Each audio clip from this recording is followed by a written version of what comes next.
right, race fans, Ryan Aho here. We're bringing you the 51st edition of the One to Go show here with my my buddy, co-host, Bert Lehman. Bert, how you doing today, man? I'm doing very good tonight. How are you doing? I'm doing great. I got to be honest, I'm sick of winter already. I'm up at my parents' house. There's snow on the ground. This crap is overrated, and I'm already sick of it. And that kind of leads us to, that leads us to no local events, right, this weekend. I mean, there was supposed to be a couple events this past weekend up here. We were supposed to have, I guess they were trying to have the Can-Am Clash at the Gondik Speedway. It's never happened yet. I can see why. And Mississippi Thunder Speedway, as we talked about, they had tried to have the pumpkin race. That got canceled. So the two local events that were going to happen, had it been a week earlier, it was like 75, 80 degrees. It could have happened. But it's funny how, you're up here in Minnesota, Wisconsin. You can go from 75, 80 degrees to 25 degrees just like that. And with that said, next week's event canceled as well. There was supposed to be one more, the topless. And I don't think anybody wants to go topless this time of year, right? Even though that's just for the cars, right? But that was going to be at Ogilvy, but no more local racing up here. But this episode brought to you by our friends over at Weir's Machine. Like I said, it's that time of year. Racing season up here is done. There's still some regional, national stuff going on.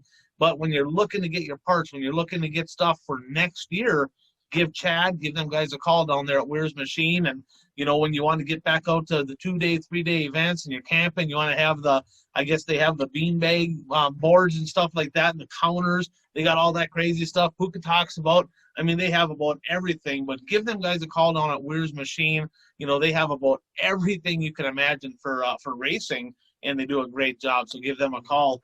But Bert, there may not have been some local racing. Local racing's done, but there was some regional late model racing. Did you watch any of that this weekend?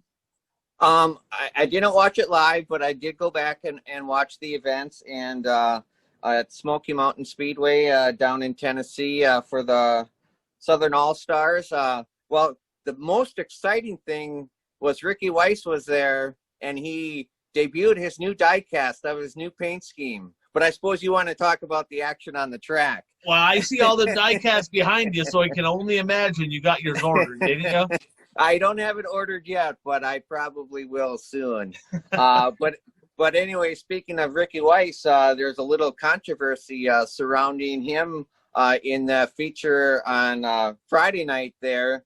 And when I knew about the controversy before I watched the race, and watching the race, I'm not quite sure how they scored the way they originally scored, because he was clearly leading when that yellow came out, and even if they went back to the last completed lap, I mean, he was leading, so I'm not quite sure how they placed him in second place, but I'll let you fill in the viewers with the rest of what happened. My buddy Jeff said, and he actually posted on one of the posts on Facebook, Weiss got some home cooking down there.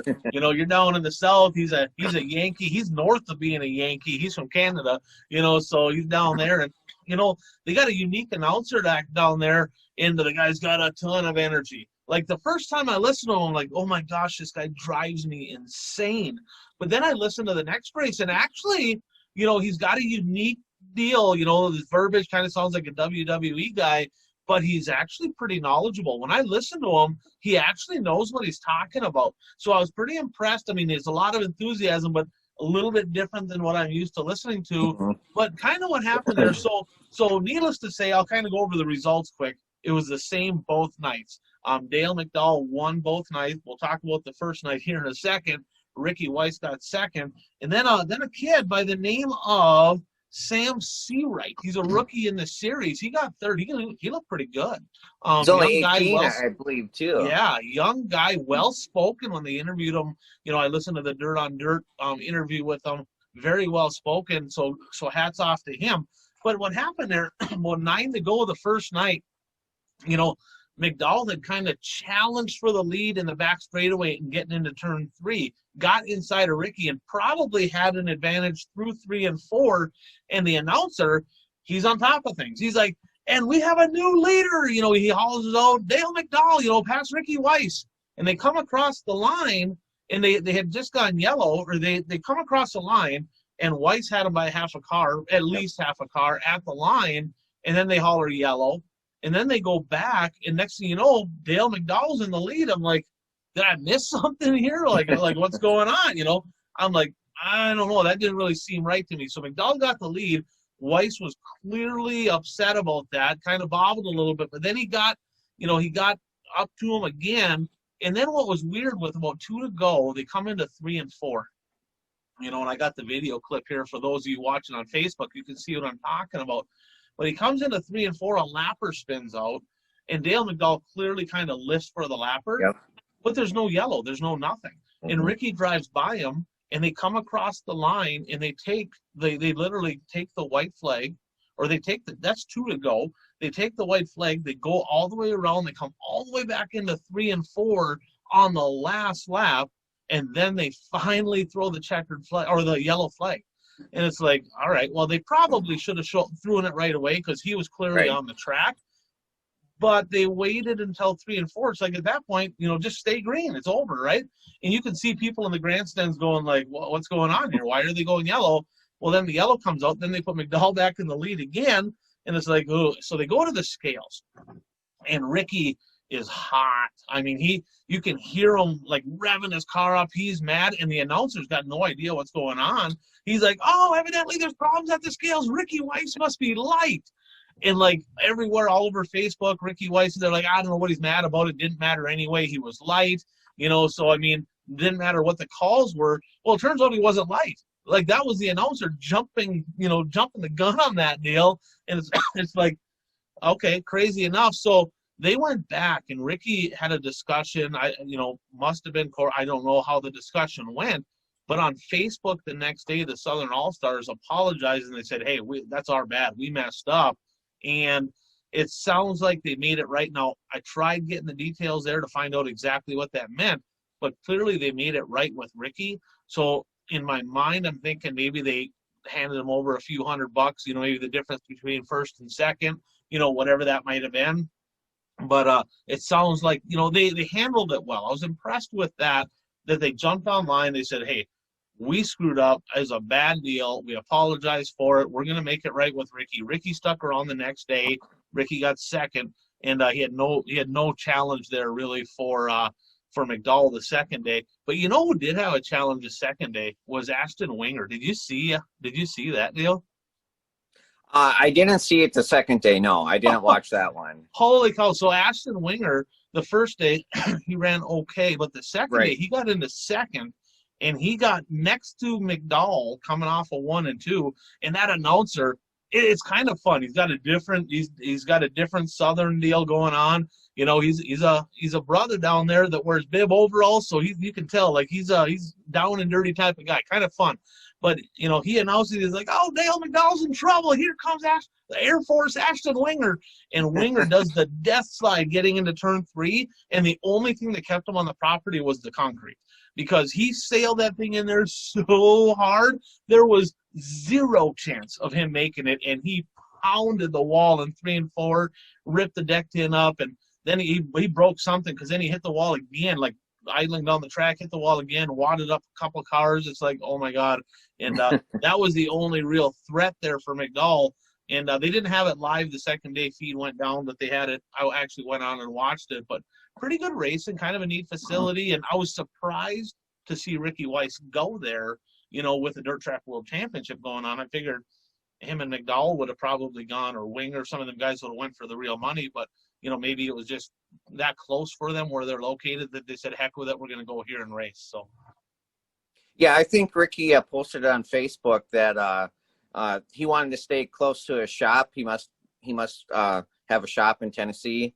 Yep. And so he wanted to stay close to his shop so he could work on the car and prepare for the final races on the Outlaw Tour.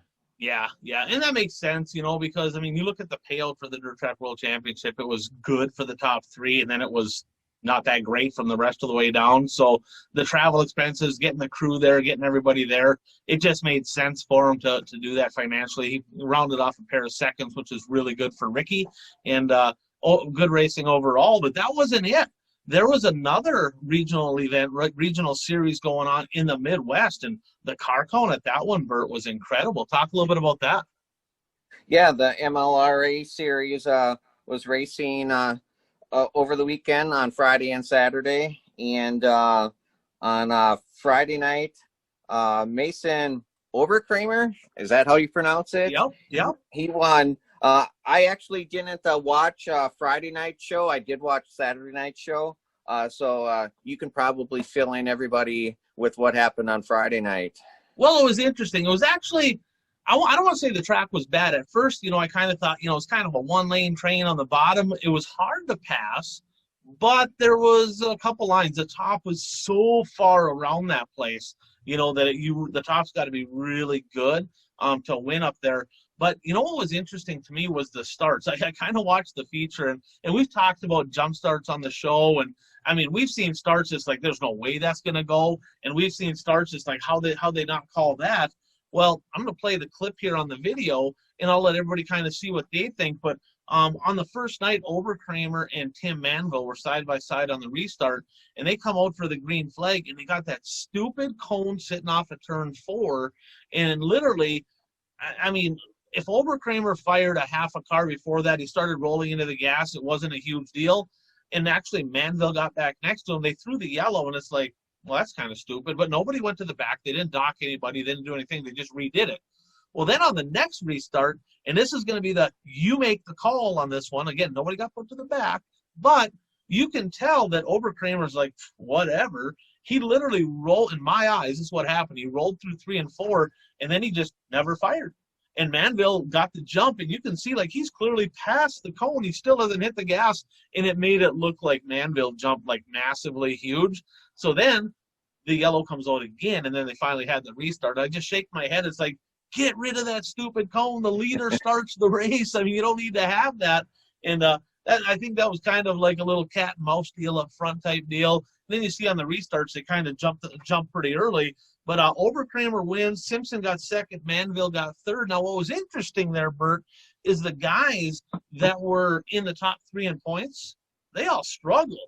I mean, Hurst, he smacks the wall, right? He was running kind of mid-pack, kind of within striking distance with Looney, Peyton Looney, who was second in points. Hurst actually smacks the wall DNFs.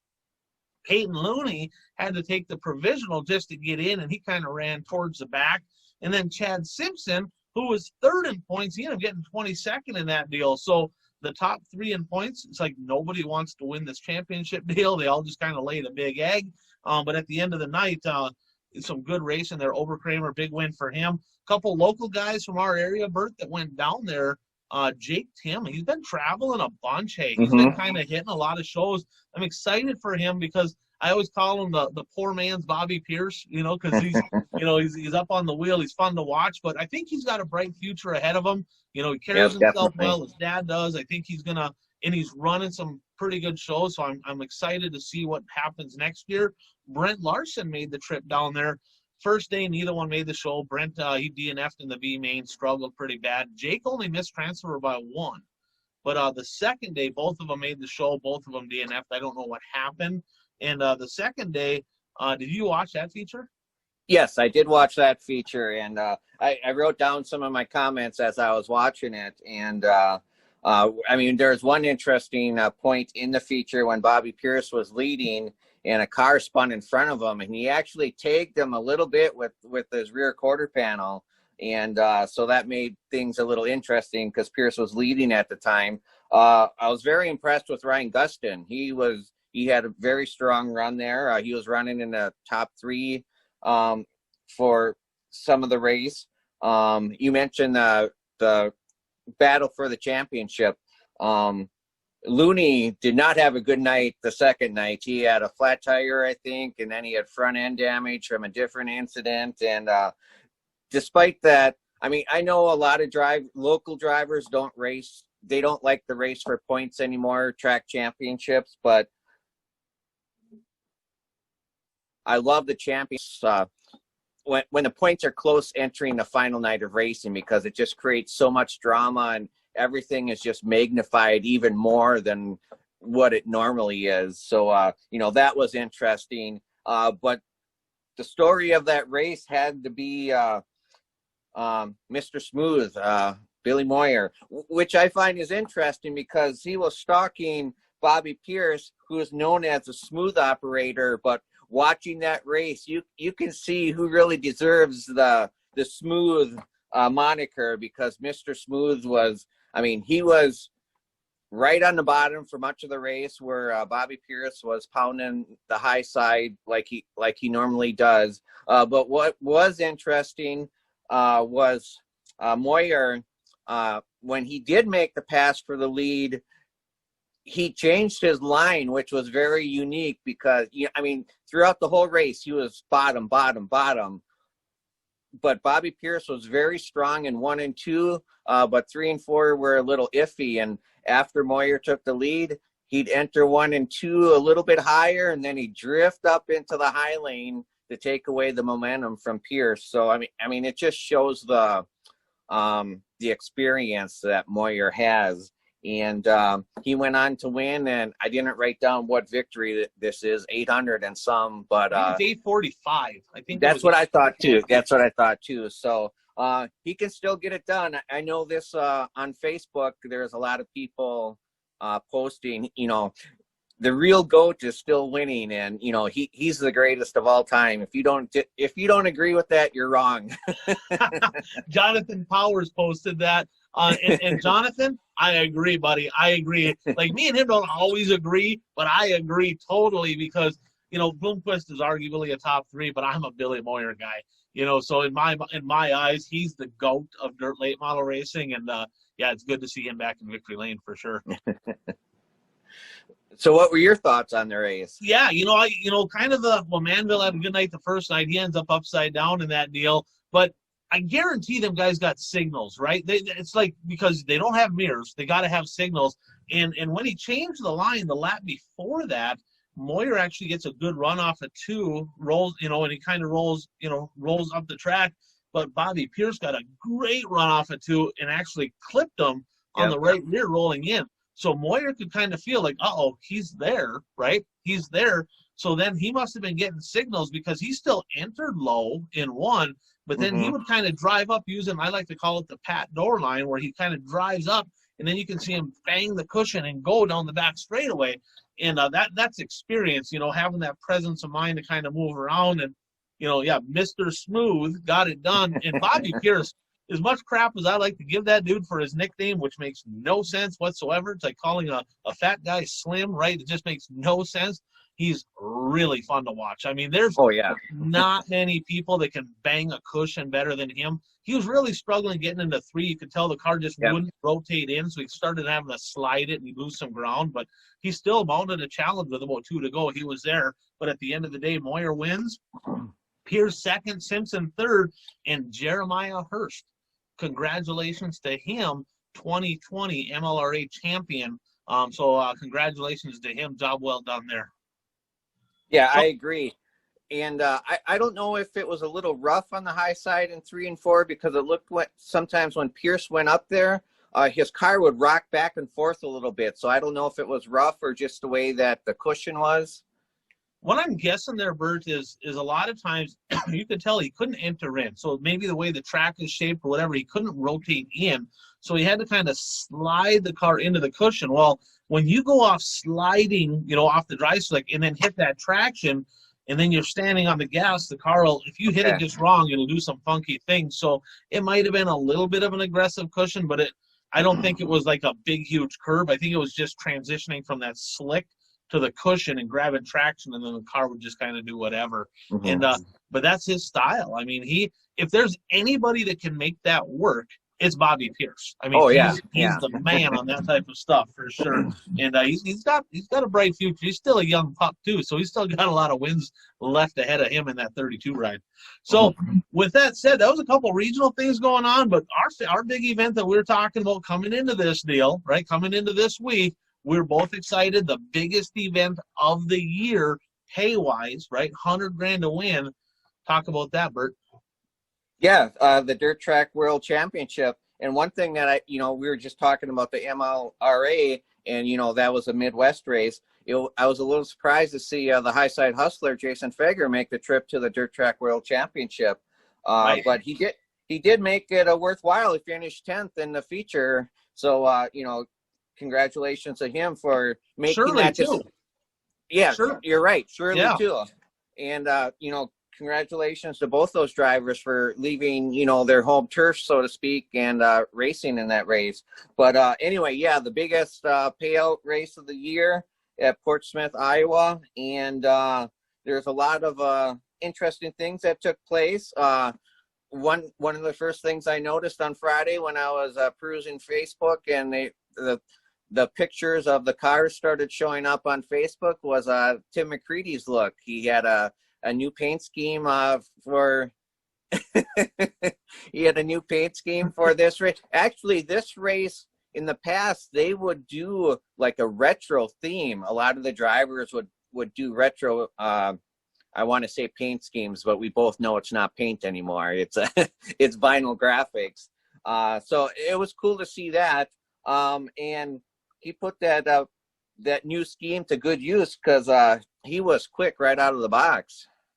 Yeah, he looked poised. I mean, he had the most crown jewels coming in, and he went out there and he won. And what's interesting is you can see in the video clip here, Jimmy Owens comes in on the first lap. He bobbles in turn 1 and 2. He bobbles in turn 3 and 4. He goes from second to like fifth. He just struggled. But T-Mac, I think he started third, and he drove right to the front, never looked back. And he looked like he was poised to win his third crown jewel of the year after heat number 1. So, and blue and yellow, I mean, that was always my colors right there. So I'm thinking like that was a Ryan Aho tribute car. I'm not really sure.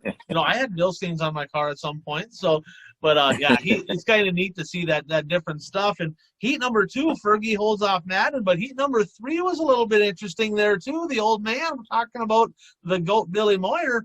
The old man got her done in heat 3. Well, what's surprising about that, yeah, Bloomquist went on to win that heat, but what's surprising, I mean, he started on the front row, but entering turn 1, he slipped up. I mean, you don't see this too often from him, and he drifted high. And, I mean, he had Shepard, Davenport, Shirley, and Moran all in that heat, but nobody could take advantage of his slip-up, and he continued the lead and led the entire race to win that heat race. So, you don't see him slip up too often, and with the drivers he had in that race, usually they're ready to pounce, and they weren't able to pounce on that mistake. Yeah, you're exactly right. I figured somebody would have capitalized. He kind of did the same thing there Owens did. And a guy that surprised me in that one, Davenport, I mean, he's been, other than that one win that he has, the one big one, where was that? Was Eldora, right? The Eldora, yeah.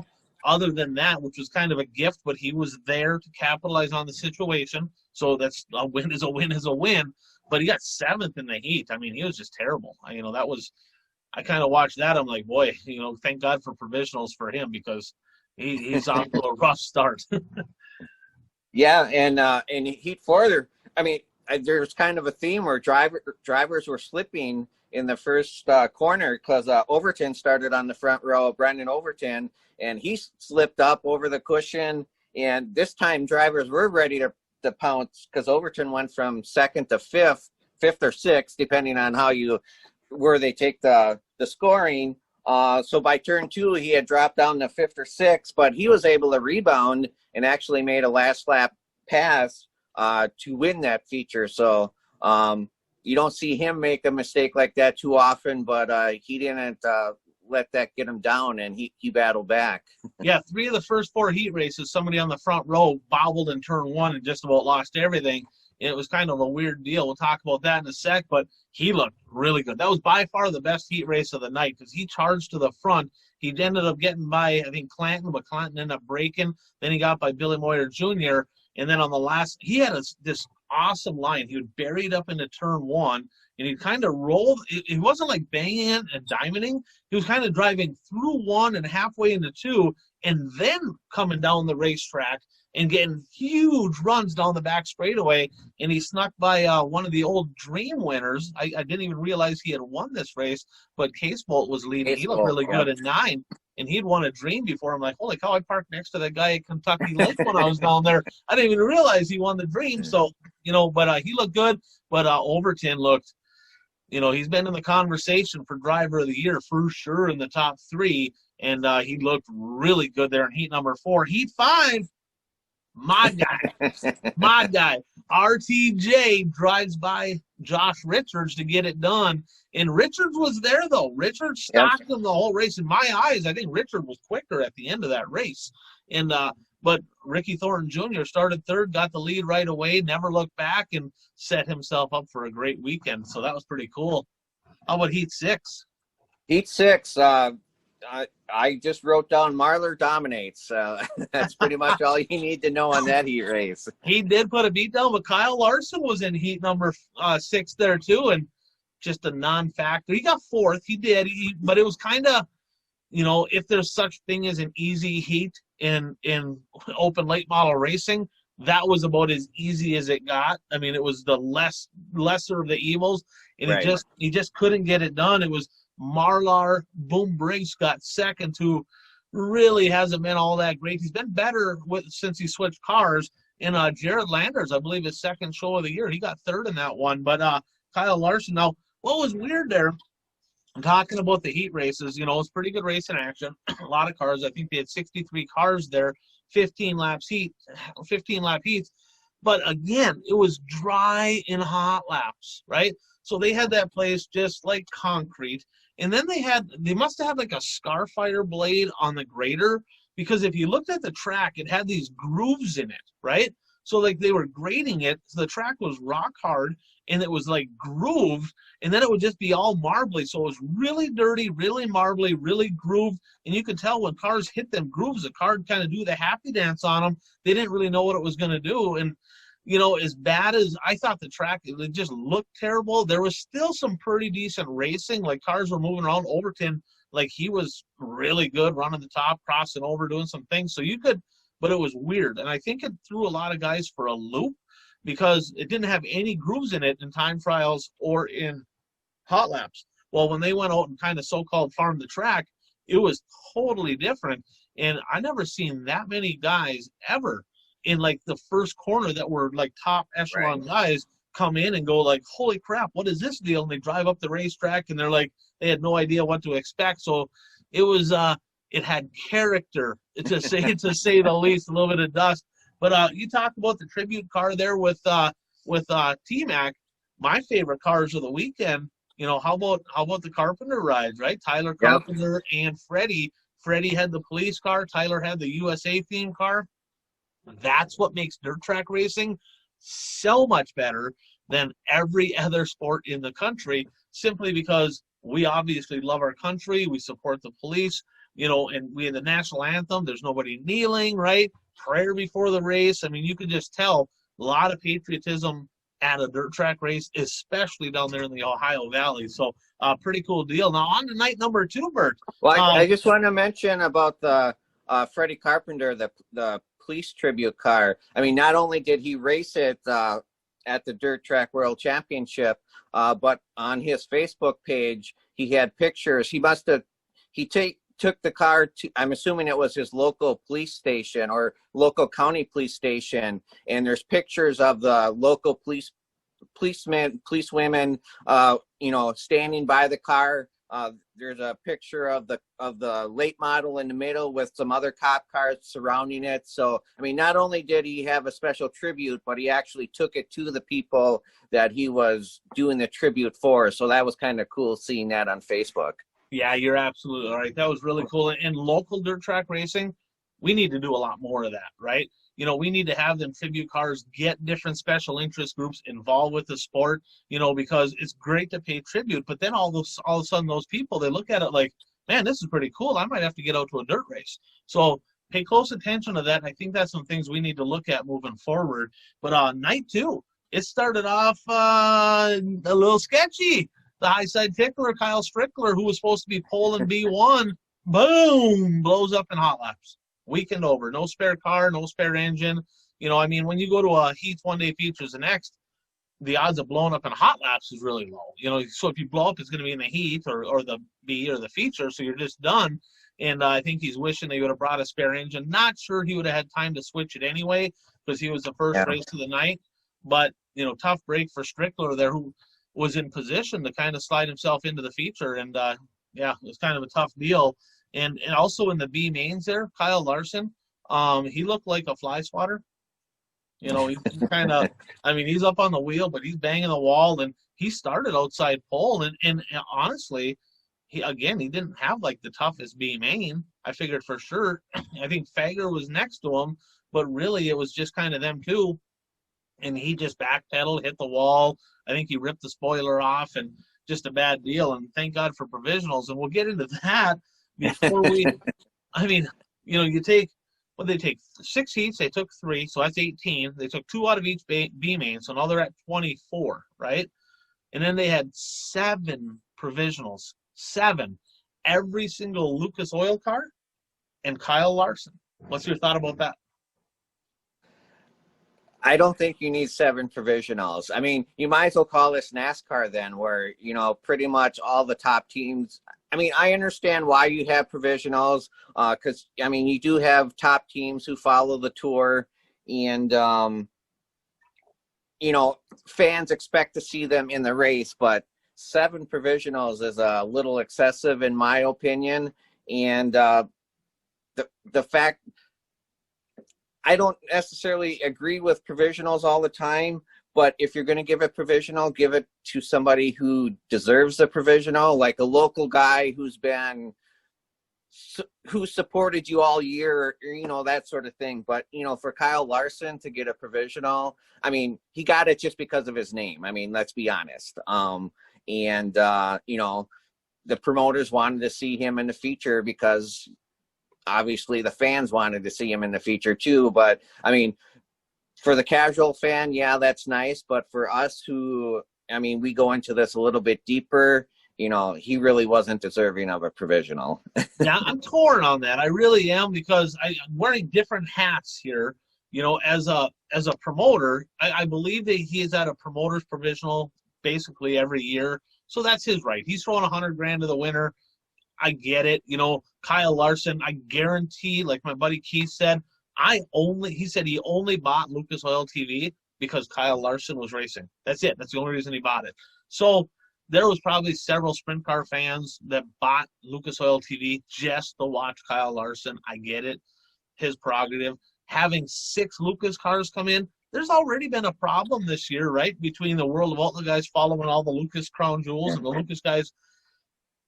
That gets a little bit, you know, touchy there. You know, as a promoter, you know, I can see Kyle Larson. I can't really see all 6. And even the 6 that they let in, like Hudson O'Neal, for example, well, he didn't even run the whole series, right? You know, so some of the guys they let in, it was just kind of weird that they let that many in.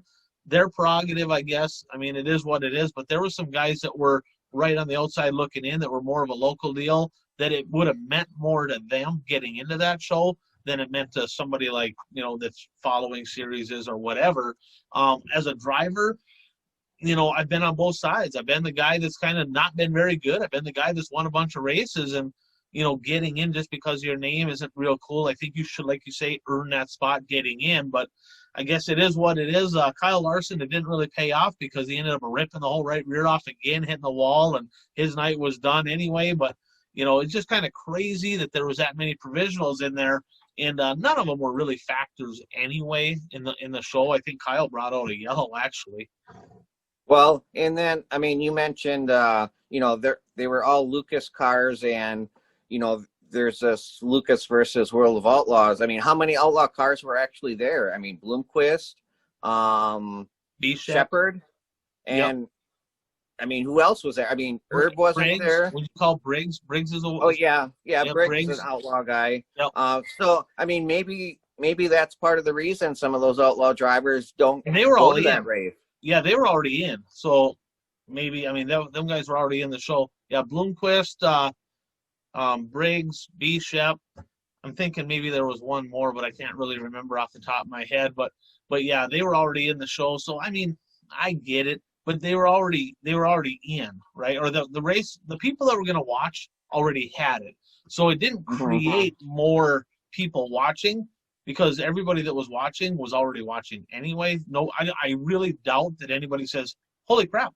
You know, they gave they gave Hudson O'Neal a provisional. I better go ahead and buy Lucas Oil TV now so I can watch the feature. Right. What happened, But yeah, it is what it is. Overall, Yeah. Overall, it is what it is. But the feature, again, at first, I kind of like, oh my goodness, it was terrible. At first, my initial thoughts were the feature was bad, but then I went back. I actually rewatched it. In the first half, that feature, Bert, was pretty darn good. Yeah, it was. I mean, McCready and Chris Ferguson battled early on. I mean, they had a good battle going back and forth. One of the best battles though in the whole race was, well, before I get to that point, though, I should probably say Brandon Sheppard. He's driver of the year. I mean, watching him take the lead, I mean, he can race high, he can race low. He put it 3 wide when he took the lead. And how about that was when he got into second. That was second. Oh my God! When he split Marlar and RTJ coming off of turn 4, it's like, wow. I mean, that's car control. I mean, he could run top, middle, bottom. It didn't matter. He could go anywhere he wanted to go, and then he put it up on the outside of T-Mac there to take the lead. It was right. It was impressive. Probably, but actually, one of the most impressive things to me in that race, though, was Zach Dome. I mean, he actually came back to challenge Sheppard for the lead, and most of the drivers were hugging the tires, but Dome was actually up a lane, and he was trying to make that outer lane work a little bit for him, and he was actually sticking right with Sheppard, but you could tell that the inside lane was just a little bit better than that outside groove. And another thing that's interesting is you think about Brandon Sheppard, and in my mind, I'm used to Brandon Sheppard charging late, right? Like he's a guy that kind of is calculating. And he went from 11th to 1st in 24 laps, right? And he put on a little softer tire. He said he went a little softer, took a chance on it. He said he had to get to the front because he felt it was probably going to lock down at some point on the bottom. So he said, I needed to get there before halfway. Well, he got there on lap 24, which is only a quarter of the way through, and he never looked back. Then once he got the lead, you could tell he even got into lap traffic there, right? And he just stayed completely patient. He didn't move off we saw Glenn's last week over at Ogilvy leading, gets into lap traffic, and he went up a lane to try to pass and fell back and had a meltdown. Well, Brandon Sheppard, that's the difference between somebody that's won over $600,000 this year, is he had the patience to follow the lap cars knowing that was a place to be. And he's basically thinking in his mind, all right, you're in second, you want to pass me? You go up there and make something happen. Because I don't think you can. And he was right. He stayed on the bottom. He got her done. And RTJ, another podium finish. But what else stuck out to you there in that feature? Well, McCready, he was strong early. He fell back just a little bit. But then there was a late race restart, and he tried to make the extreme high side work. And, I mean, he was able to advance a little bit using that groove. But, it wasn't enough to catch Brandon Sheppard, because like I said, I mean, just mark it right now, he's driver of the year. If you don't think he's driver of the year, then you haven't been following racing enough this year. Yeah, it's either him or Hudson O'Neal. I'm not sure. Probably going to give the nod to Bshepp on that one. We'll have to discuss it. But yeah, overall good racing. His 4th Dirt Track World Championship. I guess the only other thing I have on that, Josh Richards, another flat tire. Is that what happened? Another flat tire. It's like that dude, if they went back and looked at all the Lucas races for this year, he has to have the most flat tires out of all the guys. And I think that he would have had a legitimate shot to be a podium guy because, he's really good there. Well, he was my pick. He was my pick for this race. Yeah, way to jinx him. Good call on that one. Way to go. So, yeah, I actually picked. I think I picked T-Mac, and he got 3rd in that deal. So yeah, but overall good racing. Now that wasn't the only late model racing. Bert, did you see that debacle? What happened in North Carolina? It was over there at the County Line Raceway in Elm City, North Carolina. Did you see that mess? I just saw the tail end of it where 2 cars got together. I'm not sure how they got together. They both came to a stop on the track. one of the cars started pulling away, and the driver of the other car got out and threw a steering wheel at the car. And and the moral of this story is, don't turn your back on things, because he turned his back to the infield and started walking back to his car. And I don't know if it was a crew member from the other car involved, but it was a crew member because he had those lit up sticks to signal the driver during the race. And he came out onto the track, walked up behind that driver and walloped him in the back of the head. And then this is where it goes back to, don't turn your back, because then the crew member turns his back to the driver, starts walking back, and the driver just tackled him like it was a WWE event. And then he just started beating on him. I'm like, holy crap. And then everybody gets involved. And the driver's involved was this Austin Holcomb. He was the guy that was throwing down Matthew Bshepp, Bshepp, I think it was. He was the other driver. I didn't see what happened on the wreck, but evidently, from what I understand, is Bshepp caused the wreck with Holcomb, and they've been having some issues. And when the yellow come out, they were stopped, and right in the beginning of the video clip, you just see it. Holcomb actually stands on the gas and drives into him again. I didn't see that. Yeah, they were stopped, and he drove into him. Okay. And he basically ripped his nose off. And then all of a sudden, that guy starts driving away. That Bshepp does. Holcomb jumps out of his car, runs at him, chucks his steering wheel at him, and he's walking back to the car. Like you say, Bshepp's pit guy comes up there with one of it must have been like a Darth Vader. I don't know if he thought it was a saber. Lightsaber. Yeah, I don't know what he thought it was, but he came up and he just kind of hit him with it. Well, I mean, when you hit somebody with one of them, I mean, you don't hit them very hard because it's like a plastic deal. There's not a lot of leverage there. But rule number one is, when a driver just got wrecked, they're already pissed. And when you see them get out of their car and chuck a steering wheel and go after somebody, you know they're really well they're pissed. So if you're dumb enough to go up and hit a person with one of those sticks, right, or anything, or confront them, you better be prepared, because he put a beat down on that guy. Then a whole bunch of people got into it. And I don't know if you caught it at the end of this video.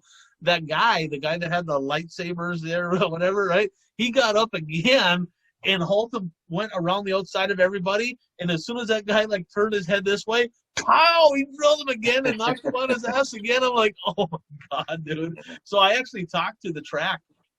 I actually shot him a message, and it was a Fuel Racing Series actually kind of had that show. And it doesn't sound like any suspensions. It sounds like they got no points for the night, and they didn't get a check, and they got disqualified. That's all they got. And that's down in North Carolina, and I'm still at kind of a loss. I don't understand why Richard Petty calls dirt racing unprofessional. I don't understand where he gets that. I just don't know. I mean, I guess if that's what dirt track racing is like in North Carolina, you may have a point. Right. I thought, and we're going to talk about some awards we have later on in the year, the best of and the worst of. And I kind of thought I already had the best meltdown of the year already kind of picked out, but this one's in the mix now. We got I think AJ Davenport up in North Dakota's got a little competition. I'm not sure. We'll have to weigh in on that one. So what do you say we do Keith a favor, move on to the World of Outlaw Sprint Car Series? Sure. Did you watch any of that? I watched the highlights of both nights, and the sprint cars continue to impress me. The tracks were really dry. They seemed drier than normal than the past few races anyway. I don't know if that was your impression. Yeah, they did. A little bit of a cushion up top, but really slick through the middle, and you could tell a few of them were slipping and sliding, not quite used to not having traction, but they still get after it, no matter what. I mean, like he says, he goes, late models, if there's a distinct line, everybody's in that line. Sprint cars, they find a way to move all over the place, and it's a little bit different. Yeah, I agree with that. I mean, you really don't see many, one-lane sprint car races. They're always searching for traction, and I know we've talked a lot the last few weeks about the points battle. Brad Sweet is definitely making a case for repeating as champion. He placed second in both of the races. challenged for the lead at the very end of both races, but came up just a little bit short in both of them. He did. He started 13th the first night. That was over at Lakeside in Kansas City. Shane Stewart actually jumped in the 41 ride, which was interesting because Gravel was running a truck deal.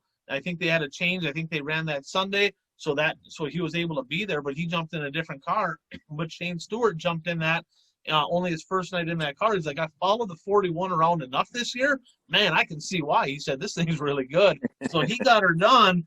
And second place was, like you said, Sweet. Third was Schuhart. And then Donnie Schatz got ninth. Now, great point night there for Sweet, but Schuhart kind of held pat. He was right with him. Schatz at top 10, not real great. But Saturday is when things kind of opened up. The Jason Johnson Classic over at Lake Ozark. James McFadden, his second career World of Outlaw win. Sweet second, Schatz third. Schuhart finished way back in 16th. Now, there's a couple interesting things. What did you see in that race that kind of stuck out to you? Well, that was the race that Darren Pittman rode twice, right? In the same race. Now, the first one the first roll was just he rolled over on his side, so it wasn't too bad. But the second roll was much worse. Yeah, there wasn't much left of it. And kind of what happened there was Gio Scalzi. There was a restart about midway through the race, and I don't think it showed it on the highlight, but I watched the feature, and I don't know if you saw this, but on the restart they pushed everybody off, right?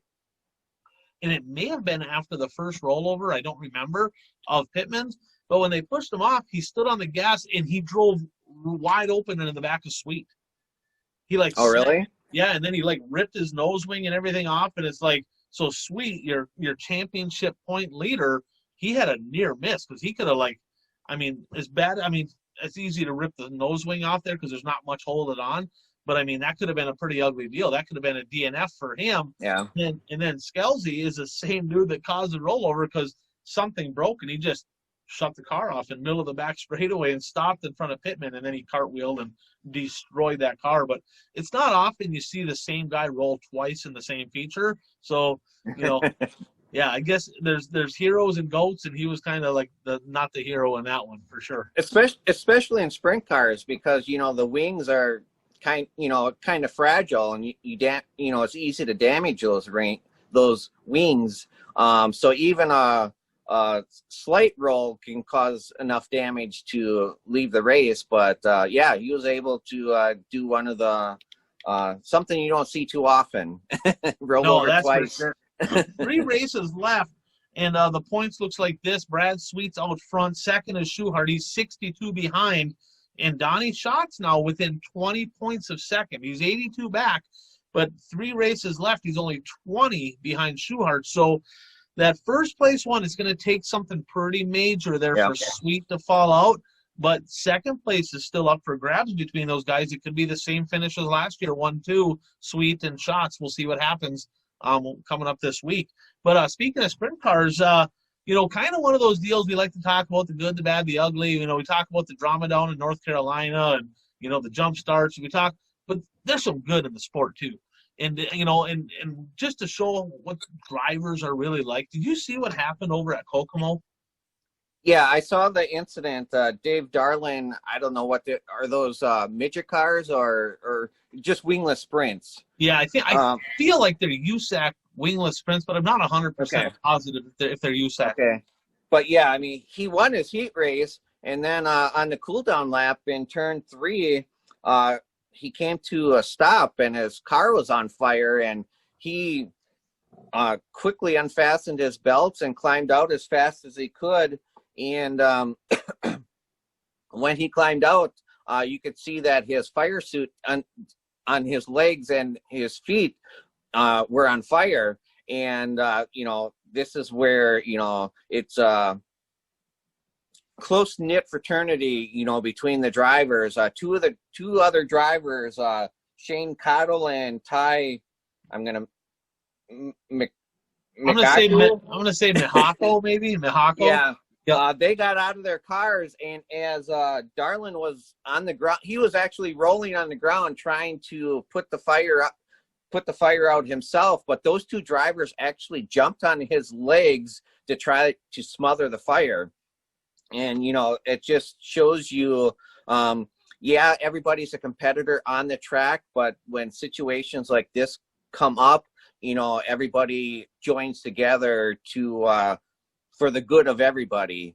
And I did go to Dave Darland's Facebook page, and they had posted what happened. A fuel line connection came loose, and that sprayed fuel into the cockpit and onto his legs. And so that's how the fire got started.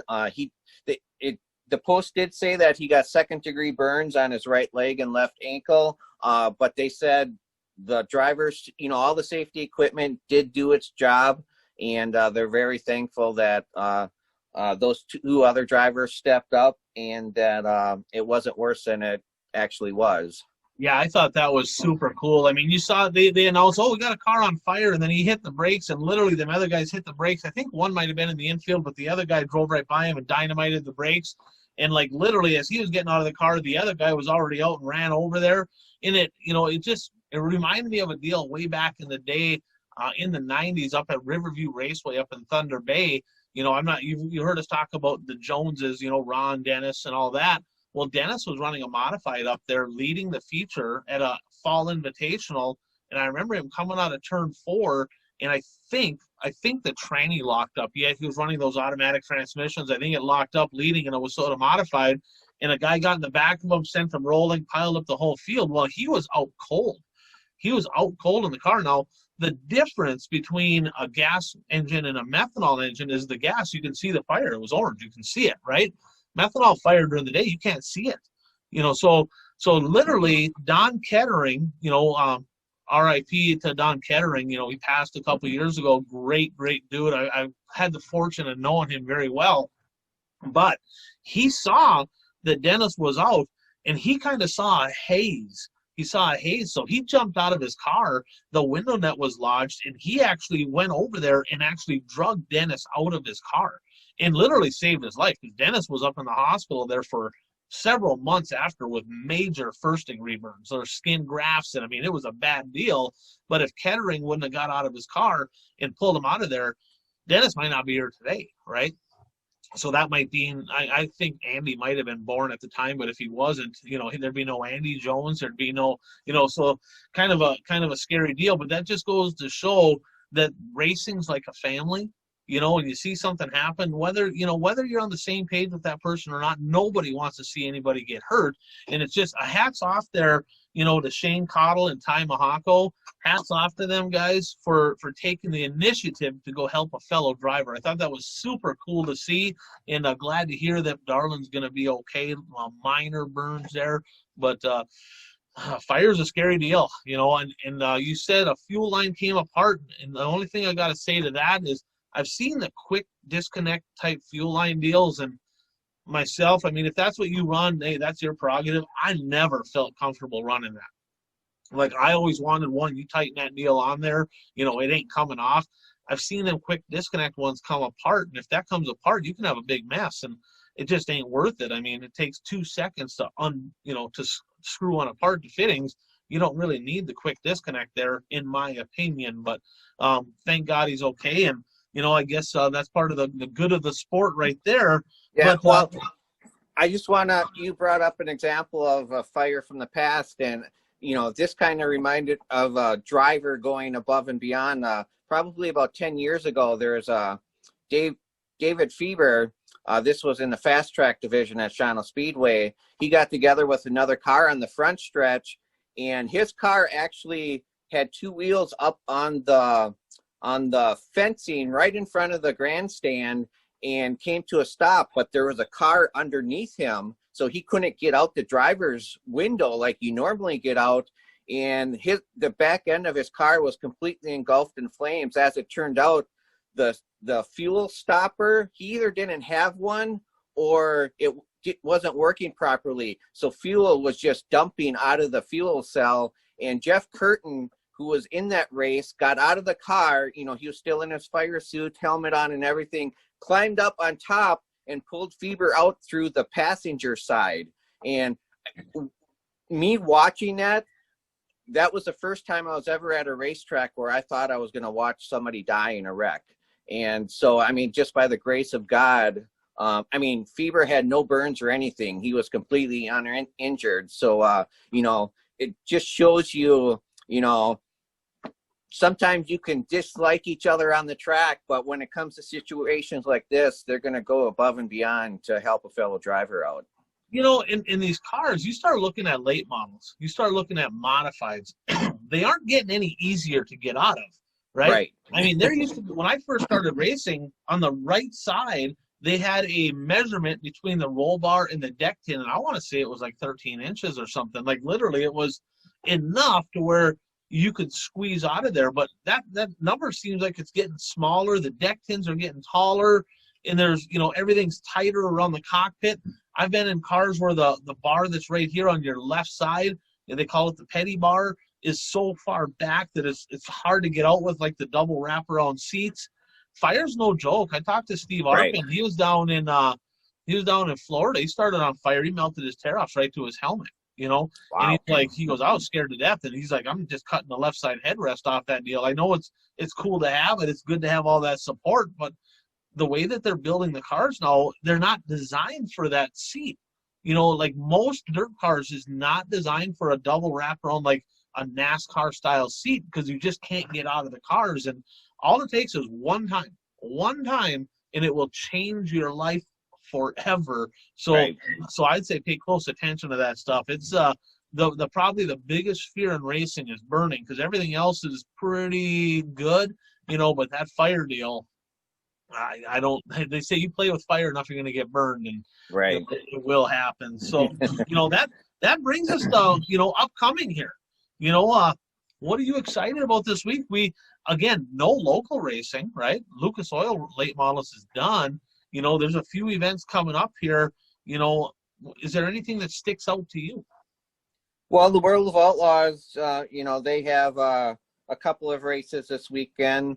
But I'm kind of looking forward to Ray Cook's Schaefer Fall Nationals. You know, you get to see some different drivers down there. And, I mean, don't get me wrong, I love watching the World of Outlaws. But it's also cool to see different drivers at different tracks. So I'm going to try to watch some of that if I can. Yeah, and that's both. There's two of them races. It's race 4 and 5 of the 6-race series. The first one, of course, is Thursday night, and that is the Tar Heel 50, which is rescheduled. They were supposed to have, I think it was a hurricane or the rain or something. They had to reschedule it. $10,000 to win. That's down at Tri-County. Overton won that last year. Then they got a night off on Friday. Saturday, they go to Sonoya for night number 5. So both of those are on Flow Racing. You know, so if you have it, if you're a Dirt on Dirt subscriber, you have it. You know, then there'll be some good races to watch.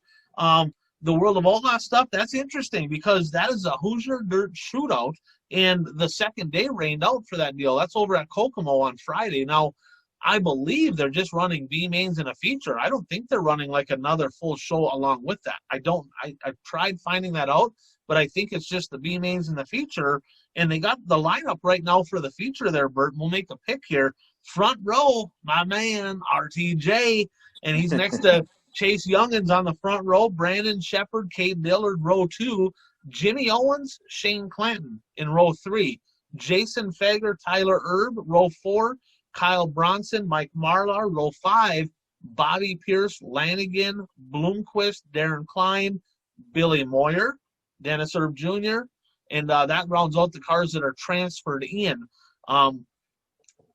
You know, it's hard to pick against Rocket 1. Exactly. But I'm gonna make a homer pick on this one here. I'm taking RTJ. I think he's gonna get her done. 75 laps, starting rolling off P1. Who do you got? Like you said, it's hard to pick against Brandon Shepard. So I'll take the easy choice, and I'll take Shepard. Now, night number 2 of that, they're Saturday night. They're going to I-55.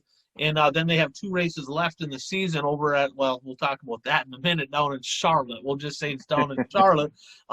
Both of those are going to be on Dirt Vision. Now, what's interesting to me, you know, our late model expert, Jeff, okay, he sent me over a picture, and he said, hey, We have another event here. Did you talk about this one, or have you talked about this one?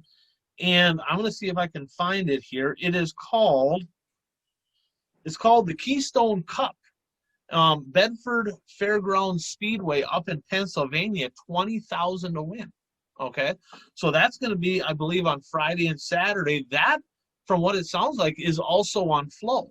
Okay, so that'll be kind of interesting. Now, Eckert won that last year. Here's what's interesting about this. We talked about the guys that are already in the show, right? But now you take a Strickler. You take somebody like Rick Eckert, who's rolling off the pole. He doesn't follow the World of Outlaws. He's on the pole in the B main, right? So he's from Pennsylvania. He won it last year. Is he going to go down to the World of Outlaws show, start on the pole? Or is he going to say, heck with it, I'm going to stick around home. Somebody else can take my pole spot in the B main. I'm going to race for 20 grand to win at home. You know, you start thinking maybe a Josh Richards type guy, right? I know Bloomquist was up there last year. Obviously, he's in the show. He's going to the World of Outlaw race. You know, but you start looking at that. Maybe a Madden, you know, some people like that. Where are, you know, Madden might be down at some of them races we just talked about. I don't know. But 20 grand to win, are you going to see some of the guys transitioning up that way? It'll be fun to see. You know, it's kind of a regional event for 20 grand to win here at the end of the year. It'll be interesting to see what happens. So I'm kind of interested in that race. Yeah. You know, I'm curious to see on that too. I mean, it depends what it pays down further too. I mean, it's 20,000 a win, but if it doesn't pay good all the way down, you know, maybe some drivers won't be inclined to. But like Eckert, he's from that area already, and he's only in the B main. Yes, he's on the pole, but it's a B main. You know, there are no guarantees in racing, as you fully know. Right. And I think most World of Outlaw races, most of them, now that's a 25 grand to win deal at Kokomo. So I don't know what it's paying to start, but you got to figure travel expenses and all that. I know the deal up at that Keystone deal is $1,000 to start. Okay. And it does drop down pretty fast. It's 27, 3,800, 2,500 for fifth. So it drops down kind of quick, but it's a good deal for the local regional. It's probably better than they race for all year long. So it's a good show for them. But that's kind of interesting. You know, I'll be curious to see if anybody that was in the B main at Kokomo says, I'm out, I'm going to go to that one and race for 20 grand to win. It'll be interesting to see. Yeah, I agree. It will be interesting to see, you know, if any of the drivers do decide to pull out and go there.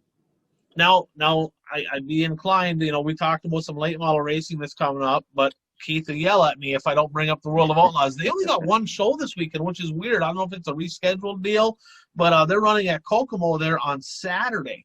So that's all they have. So it's kind of weird to me that they didn't try to at least slide something else in there to do a Friday, Saturday deal, but they just got a standalone one show only over at Kokomo, and that'll roll us into the final weekend of the year with those guys.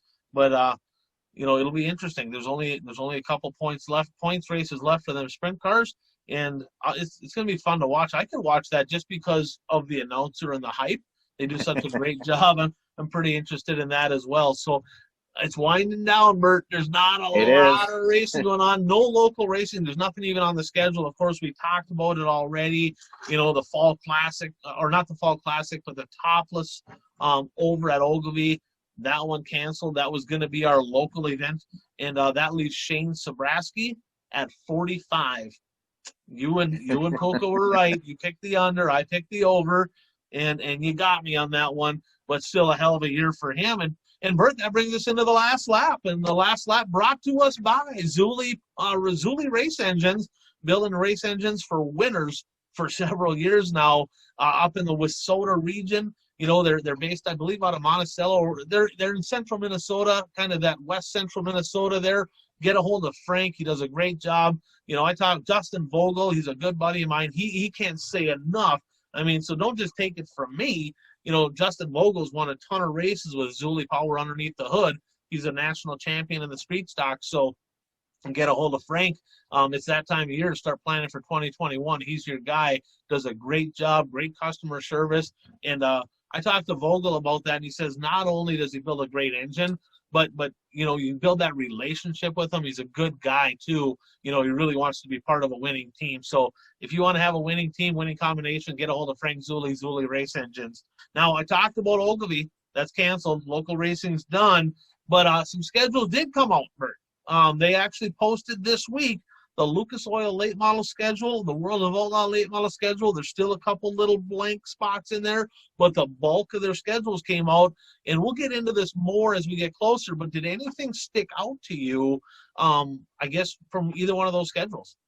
Well, the first thing I always look at when either of the national series schedules is released is, are they coming to Wisconsin? That's the first thing I want to know. And, you know, we talked about this earlier in the year. You know, we debated as to which division or which series has more star power. And I think Lucas does. So I'd like to see Lucas race closer so I can go watch in person. And unfortunately, once again, no Wisconsin tracks on the Lucas Oil schedule. My understanding is, this is just what I heard over the past few years, is some of the, because Lucas probably about 7 years ago, they were at Oshkosh Speed Zone for like 3 straight years in May. And unfortunately, that track no longer exists. So then they went to Luxembourg Speedway the following year. And unfortunately, a lot of things went wrong. They way overwatered the track, so they had to grade all the slime off, and they didn't start racing till like 7 o'clock. And it was like 35 degrees and windy that day. This was at like, you know, mid-May. And then they went to 141 Speedway the following year, and they only had like 25 late models show up. And I mean, Tony Izzo promoted all those shows, and you know, he tried his hardest. But my understanding is, from what I heard from some people, is that kind of left a bad taste in the mouth for Lucas Oil series. So they haven't been back to Eastern Wisconsin since then. Always hoping, but not in 2021 anyway. Never say never. Never say never. And looking at the Outlaw schedule, once again, you know, I always check see Wisconsin races, and there are several Wisconsin races on the World of Outlaw schedule. So we talked about this a couple of weeks ago. Mississippi Thunder Speedway is on the World of Outlaw schedule. May 7th and 8th. It's going to be two nights of racing, $10,000 to win the first night and $20,000 to win the second night. As soon as I saw Mississippi Thunder Speedway on there, I immediately began to think, okay, how is this going to affect late model racing in Wisconsin? Because as we know, Mississippi Thunder has put on some big late model shows for local drivers. So are they kind of throwing more eggs into this basket and there'll be less local late model shows? I mean, Dirt Kings have had some big shows there the last few years. So, I mean, are they will Dirt Kings be there next year? Will there be less Dirt Kings races there next year? So, you know, I immediately started thinking about how this impacts other things. But there's other Wisconsin races on their schedule that I'll touch on, but let's hear your thoughts on the schedule. I guess the biggest thing that sticks out to me, and we'll break down the schedule, you know, as it gets a little closer, we'll really take some time and break it down. But what sticks out to me is there's a lot of double headers, which as a racer, that is awesome. You know, so on both series, there's a lot of nights on the schedule, and it looked to me like more than normal. You know, there's always been double headers, but I could be wrong on this, and I'm going to dissect that. But immediately that stuck out. There's like a lot of Friday, Saturday, 2 complete shows deals. And as a race car driver, that is amazing because you get there, you're set, you race one night, you don't have to put everything away, you don't have to travel, you're there, you can call it a night, you can kind of have that event atmosphere. Puka talked about that with Heather there on under caution on the show of the 2-day shows. You know, they talked a little bit about that, you know, and that's what's neat is there's going to be a lot more of that going on. And it's fun to see that on a national stage, especially for these travelers, because they travel enough. And for them to be able to go in and just do 2 shows in one swoop, I think that's super cool. I-94 Speedway, they have a show on the schedule there. So that's over at Fergus Falls, Minnesota. That one kind of stuck out to me. But pretty interested in them 2 complete shows, doubleheader. There's a lot of them coming up. And in the Prairie Dirt Classic, I am like literally going to get there next year. So, but we'll dissect that a little bit more when the time comes, Bert. Let's roll into the 2021, the National Dirt Late Model Hall of Fame. They actually announced the people getting in. That's pretty cool. Yeah, they announced there's 1, 2, 3, 4, 5, 6, 7, 8 inductees for 2021. Probably the name that jumps out the most is Daryl Lanigan. But Bob Shyrock is one of. Is that Shryock? Yep. Shryock? That's Kelly. Yeah, that's Kelly's dad. Okay, that's what I was wondering. Yep. Okay. Jeff Akey, Wade Knowles, Clint Smith. That's another familiar name. Is that the Cat Daddy? Is that what they called him? Cat Daddy? Yep. And Bobby Allen, Gerald Newton, and Audie Schwartz. And Audie Schwartz, he was at the Dirt Track World Championship. Was he? He was there, yeah. So okay. he had the car there, and I think that's Charlie Schwartz's kid, right? I'm not sure. Yeah, I'll check on that and confirm, but I'm about 99% positive that that's Charlie Schwartz's kid. I think he's like 56 years old, so pretty cool deal seeing Audie Schwartz in there. But yeah, congratulations to all of them. That's a huge honor, for all involved, and we'll pass some stuff along because there'll be stuff about all these folks online in the time to come. So we'll pass some of that along to the Facebook page for people to kind of check out and kind of see a little bit about these guys. So pretty cool deal there. And I want to give a shout out, speaking of the World of Outlaw Late Models, Casey Schumann. He's the World of Outlaw Late Model Series director. He's a sprint car guy. And I was actually checking out because my buddy Keith was watching the Bettenhausen 100 over at the Springfield Mile, that USAC sprint deal or whatever. And I'm like, well, there ain't no other racing going on, and the Vikings are really, really sucking really bad. So I'll jump on and at least look at it. And he was in that deal. He got 6th, so I don't think he raced much this year following that, the World of Outlaws, but pretty cool to see him jump back in there. Kyle Larson, he won that deal. David Gravel, his first ever start in that deal, started dead last. I think it was 26th and drove up to 2nd. So kind of a neat deal. I mean, it's a 1 mile track. In my mind, it was a pretty boring deal. But, yes. But I watched a little bit of it, and I'm thinking, yeah, this isn't very exciting at all. No, I had a buddy of mine. He's a sprint car guy, Rob Cahill, and his kid, Robbie Cahill Jr., runs really good. And Rob posted on there, oh, man, what a great race. And I'm like, I actually messaged him on Facebook. I'm like, dude, what are you watching? Like, seriously, this is terrible. It's like actually painful watching this. But, it was cool. I mean, the history behind it and all that, that's all good. But I'm like, take that deal, cut that track down by, like 3/4, make it into a 1/4 mile. I'll be interested. Then this 1 mile, 1 lane deal, boring, terrible stuff. And again, talking about the World of Outlaws, a little bit of news on the World of Outlaw front here. Actually, I'll let you touch on that, Bert. Well, they're using your favorite phrase. It is postponed until 2021. That is the dumbest thing I've ever heard in my entire life. Why do they call it postponed? It's canceled. They're not having the 2020 World Finals in 2021. They're having the 2021 World Finals in 2021. It's not postponed. It is canceled.